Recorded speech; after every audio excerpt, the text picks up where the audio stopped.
Good morning, everyone, and welcome to day 2 of the Thunderpick World Championship. Me and Hypheria will be deciding two big outcomes in Group A today. Our first team to make playoffs and our first team eliminated as well. 4 matches in total, of course, once again today, but the first two are particularly tasty. Yeah, man, we've got that roller coaster set out for us.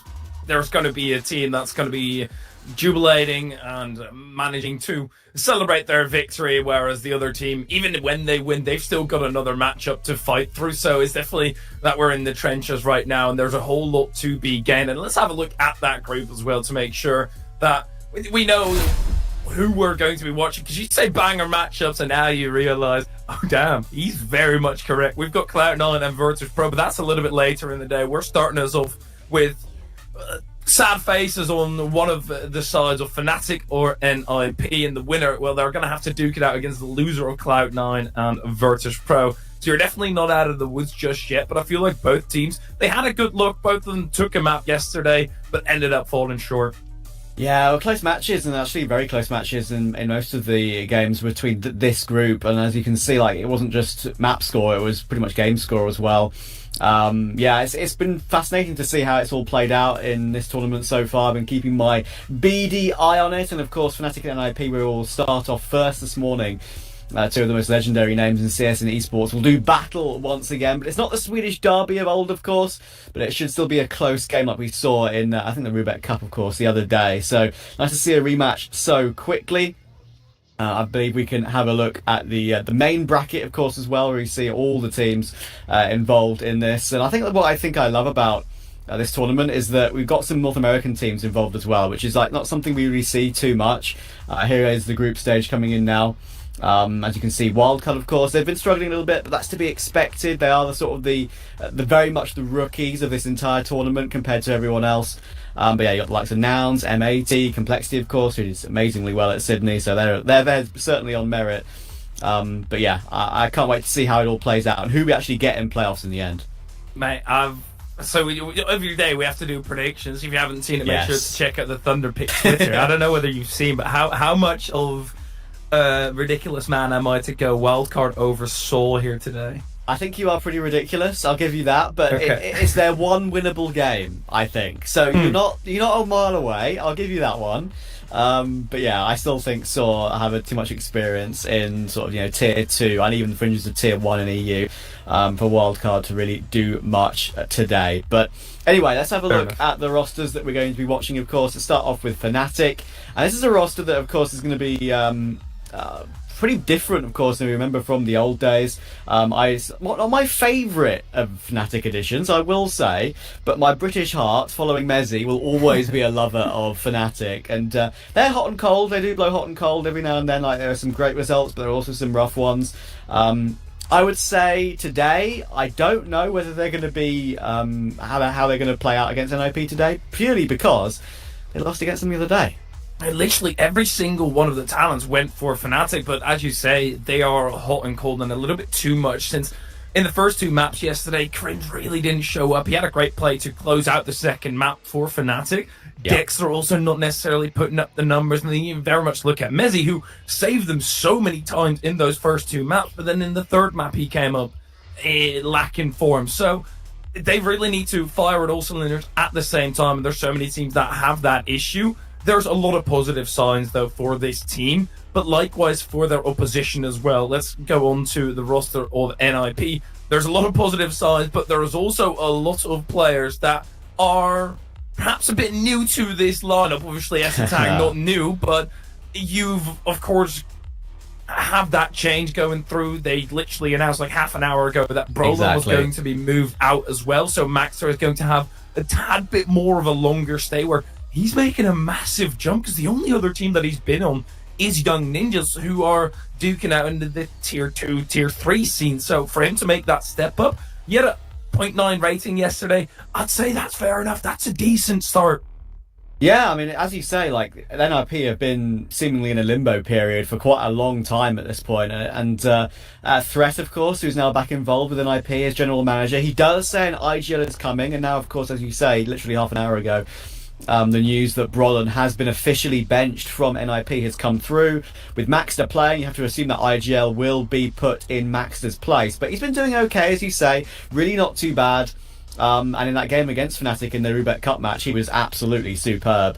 Whether you can do that again, of course, is another story. I really can't wait to see what IGL and IP go for, and if they can reactivate Config again, because toward the end of his Global Offensive era, he seemed very out of sorts in matches I watched and cast of his, especially I think the IM Sydney qualifier match I did against BetBoom.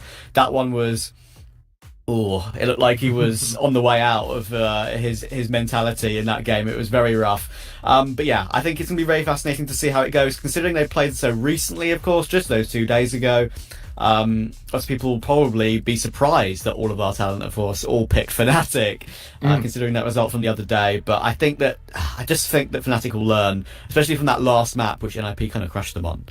Yeah, then you also look at this roster who played against VP yesterday, made it damn close, and they got 12 straight rounds on Overpass, which is a home pick for Fnatic. So to do that against VP, they definitely have something on Overpass right now that they're able to exploit and utilize continuously.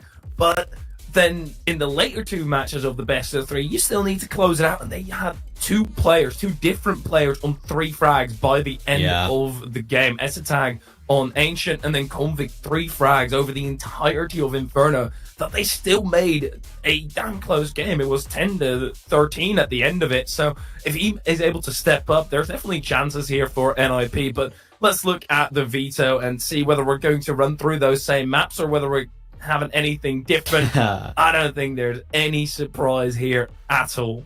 No, not in the slightest. The only change is that the other way around. It's Ancient first, Inferno second. Instead, we have to see if that will be the same 1-1 draw that we got from the other day. But the Overpass, of course, that was where NIP pulled clear, and Fnatic will be wanting to put up a better face in that 13-2 drubbing that they took the other day. As you say, Fnatic that was a surprising, significant loss on Overpasses. It's always been a great map for them in their older editions of the roster, of course. Mezzy Pass is what it's been called many and many a time. He always shows up for some fantastic clutches and some high ratings on Overpass, but it wasn't to be the other day. So if Fnatic can turn those fortunes around, and very much expecting them to do so, I would be very surprised if it's going to be a 13-2 once again. But either way, I'm excited to see which way this will go, because I think Fnatic, I like their team in terms of the pieces. It's just slightly less inspiring, as I mentioned earlier, compared to some of their previous editions. I think even though they kind of tailed off toward the end, I preferred the roster with Nikodos for me. But yeah, I guess we'll have to see how it goes this time. And I believe we can have a look at a head-to-head now. And I do want to see Fnatic take a bit more control, because that's where they struggle. Absolutely no surprise that Mezzy is on the side of Fnatic for the head-to-head. Yeah. Definitely the star rifler. I mean, that's why you want him in the roster. You've got Rez on the opposite end as well. 1.21 rating, but I do feel like a lot of that this is from the Thunderpick finals, but the rating overall in the past 3 months doesn't really apply that much anymore, because you have to get that change around. There's going to be differences between Go and 2. So right now, it's good that these stats are taken from this particular tournament, but obviously that also means incredibly small sample size. So they're still going to have to prove themselves here today, but one of them is going to be knocked out. Absolutely. I mean, as you say, Rez, it's actually kind of crazy, looking at the history of Rez, right? You'd think that he's still pretty young. You'd look at the roster and think, oh, okay, yeah, Rez is the young boy. Because everyone sort of associates NIP with the legendary roster of Forest and Get Right and such, but he's been on this team now for over 6 years, and that just blows your mind, really. Ever since he sort of, I think, got thrust into the scene in 2017 in one of those big IEM events, and he had some great plays. We knew he'd be here for a long time. There's been some criticism around, of course, of Rez. He's not really the same as he used to be. He's kind of tailed off slightly. That all comes, of course, with changing roles and sort of adjusting to new teammates and stuff like that. So that's why I'm really looking forward to seeing NIP's new IGL once Threat has made his mind up. I'm sure he has behind the scenes, but it's not released to the public yet. But yeah, I think Messi, of course, I've been really interested to see how he's performed ever since they took him off the IGL role, of course. He was putting up insane numbers as an IGL anyway, so relieving him of those duties and giving it over, of course, to Dexter instead has been something that I'd love to see him put up those big numbers. But as you say, this sample size is very small. It's only been a few matches from the final so far. But I agree, it's good to choose only these stats, because otherwise there'll be some Counter-Strike Global Offensive ones maybe mixed in instead. Yeah, there's just a very rough balance right now between, what stats can you actually mention because of that difference. But in general, Messi, as you mentioned, he's been doing absolutely insane. But that also comes at the cost of not really having that fragging IGL. You've got Dexter, who's very often slipping below the bar when you look at his ratings over the past month, because that's when 2 came around. He's slipped into the red more often rather than into the green or even neutral. So if he can kick it into another gear and even just pull his own weight, perfect. That's going to be Fnatic in a sublime form. And in general, you can't rely purely on Messi. That's really been the issue for Fnatic, that it seems like they struggle a ton with map control on the maps that they play. So like an overpass, they oftentimes get infiltrated. Ancient as well, they struggle to get back lane control as soon as mid is taken away from them. And these are all maps where that's very normal. You're not really going to have mid at your disposal as a T, not easily at least. You definitely have to work for it. So that's something I want to see out of Fnatic. They barely went B yesterday as well. So there's definitely some changes here for Fnatic that I feel like they could switch it up to make this one incredibly competitive. Absolutely, and I think really the key for Fnatic as well is that you mentioned that Messi is kind of sometimes the only man trying to put forward high numbers. Afro's there with him, but the problem is, of course, is that now we're on CS2 where the AWP is obviously feeling a lot less effective to nearly everyone. I think nearly every AWPer in the entire scene, that occasionally that can be tough to deal with. So yeah, it's going to be rough to see how that sort of progresses with the AWPer factor. Of course, I believe obviously Cloud9 playing with Boomwich as a stand-in without Shiro, which we're going to see later on. That's kind of a 5-rifle lineup, temporarily at least anyway. So yeah, it's going to be interesting to see how sort of the meta progresses, to see if AWPers become less of a factor. I don't think so. I'm sure things will be changed and it'll feel a little bit better over time. But yeah, it is very interesting for sure. Yeah, interesting times altogether, and also the motivation, because what a lot of people are going to have when swapping over is, no, I like Go better, and they're kind of getting stuck in that mentality. There's a new road ahead of you right now. You have to accept that fact. You have to move on, and CS2 is going to become the new standard. It's not like Valve are going to pump so much money into a game to develop it and then just say, you don't like it? Okay, we'll swap back to Go. And of course, what has been a prevalent factor in the swap over is MR12. There is less time to fully work yourself into a half, and I do think that Fnatic have been struggling with that, since oftentimes they've got that little bit of a slow start. They do not manage to get it out of the starting block quickly, and they're playing catch up for the rest of it, and purely due to the nature of there being less room to catch up, they've been struggling.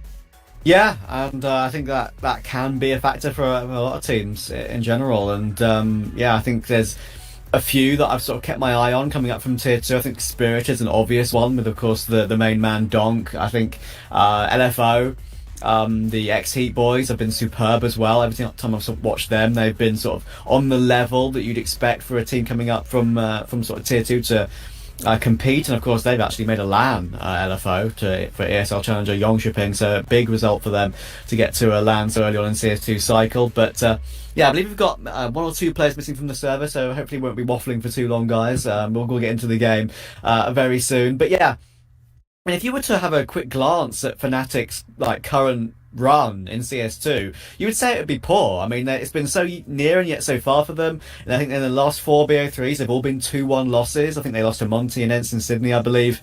And of course to Cloud9 yesterday. So yeah, I thought they'd beat the Shiro-less Cloud9. I did predict Fnatic to win that one, and then hilariously, of course, I think I said to you and some of the other talent in the Discord, watch Cloud9 win now after they've lost Shiro, and guess what? They bloody well did.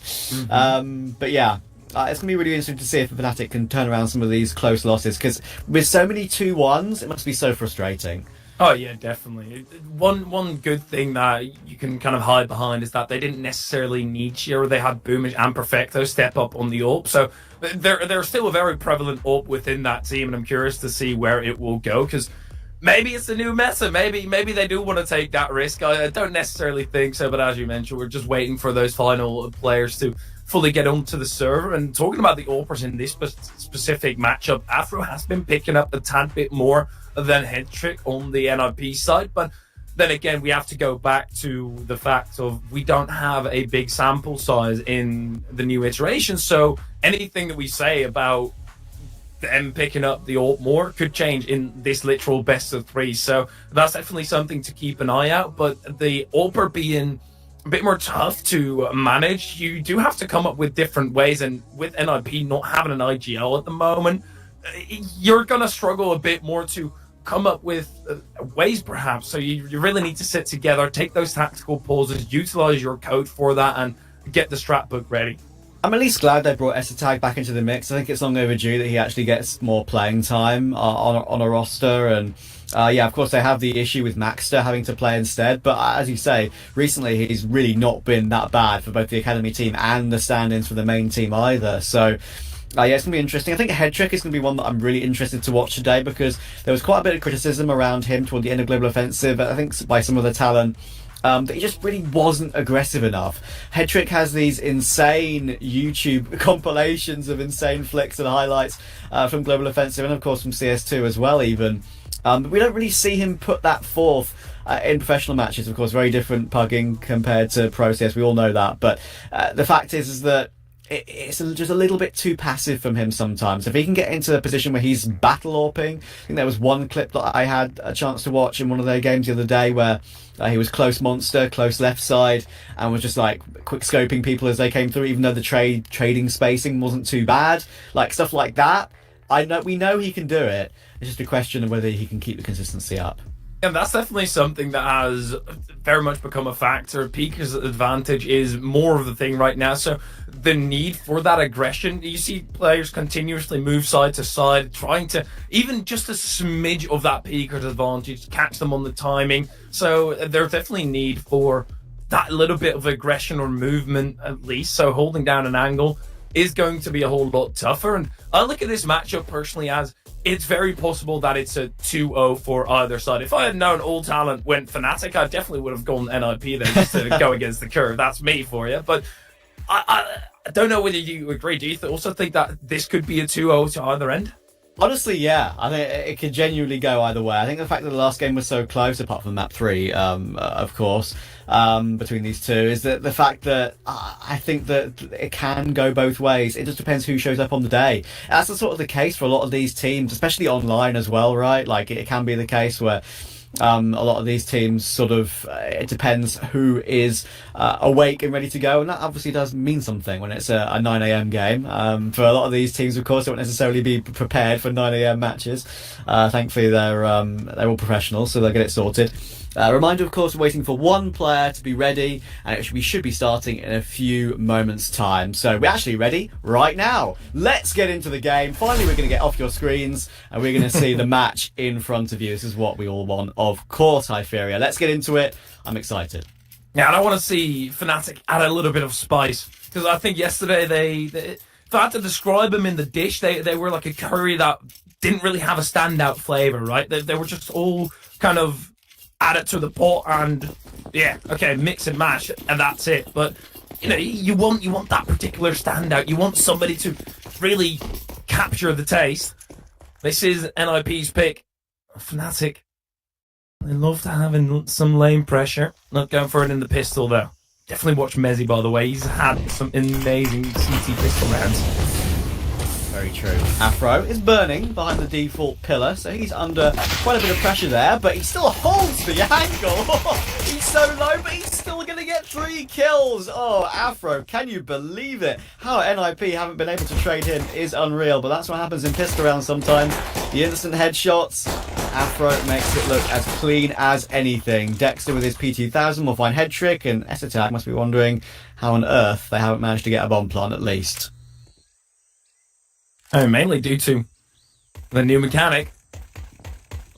with being able to scoop through the smokes. Nicely able to locate the head. Roy also gets the final kill on this attack. But yeah, that's definitely something that's going to come into effect as well. Those type of smoke plays where you just bomb rush into the site, block them off from their vision. They're not going to be as effective anymore when you're planting in the smoke, and so clean out of background. Then he goes looking exactly like that, sees the head of Maxter, and it's a crispy one. I gotta say, I think Dexter did dink his teammate, but still incredibly clean and out of Fnatic to start it off with. And without a bomb plant, NIP have to go Glockies. Of course, and I think it's going to be really interesting to see how that plays out in the future. Of course, the meta decisions with that second round buy. Do you go for that sort of purchase with the bomb plant? I assume you think most teams will want to be limiting that CT economy as soon as possible and getting those guilds bought up if they get that bomb plant. And they were so close to it. I wouldn't be surprised if they had actually bought up, Tech9s, a few Galils, and maybe a Mac 10 or 2. If they got that bomb plant, even with no kills. But not to be. I couldn't plant in that smoke. As you say, a little gap shot through the corner of it. Should give Fnatic a chance to pump a little bit of cash early doors, especially on Mezzi, pushing deep with the MP9. As you say, this sort of lane control is so critical on this map. You just gain so much control of the entire map if you have CTs holding a crossfire here. Also easily get to attach yourself to the push at mid. Mezzi sees dollar signs in his eyes, but also a lot of Glockies firing away. That's fine though. The MP9 going down after taking 3 kills. Pretty big stuff. You don't mind trading out the MP9 for something bigger and better, especially when you've made 1800 off of the back of it. It's earned itself back. And here Mezzi goes. And I think there's going to be a ton of lane pressure for Fnatic. I mean, look at the heat map from yesterday as well. They were just A and lane. That was their place to be. Yeah. Run that right back. And we're going to see it right now. We've got a gun round coming up. A very important one at that as well. AP, of course, on their map pick. They need to make sure their buy rounds are done and dusted very early on. And against what could be classed as a bonus buy for Fnatic, they'd probably want to win it, but the bonus buy in this instance is still very, very strong. Afro's got the Org. I'm seeing quite a little bit of the Org in CS2 so far. It is particularly powerful, it feels like. Obviously does slightly more headshot damage and can be a 100-in-1 from point blank range. Yeah, with the only 2 Fan Masters, it's really not the end of the world. Fan Masters feel slightly better in CS2 as well, weirdly. Don't ask me why.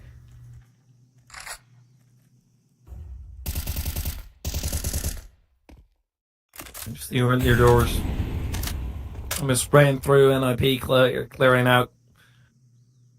I'm getting some space. Can't forget the bomb, obviously, but I like this out of NIP. It's a slow start. Right. Looks like he wants to put some gaps in the smoke.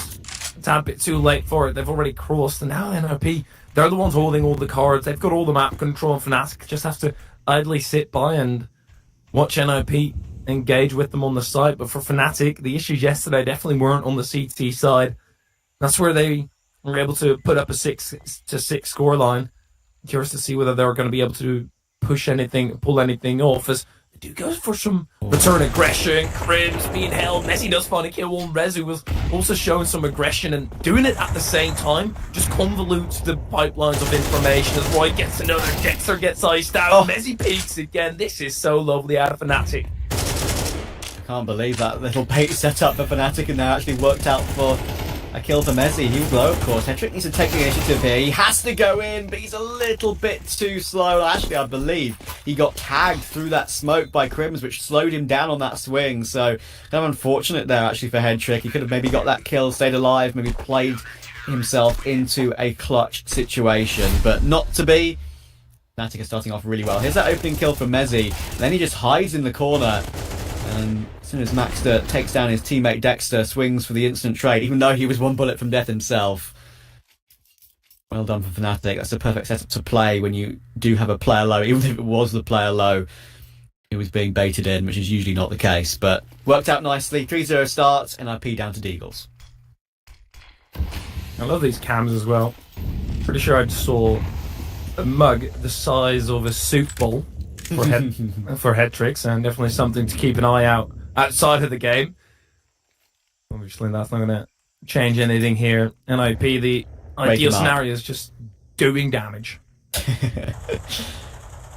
Indeed. Crim's waiting for Eagles to come his way, and he can stand tall and keep himself safe is yet to be seen. There are 3 above that, and the timing on that flash is actually perfect. Pushes them off ever so slightly, but now they're going to go for their aim duels. The lineup re-smoke will come in. He sees 2 players, one boot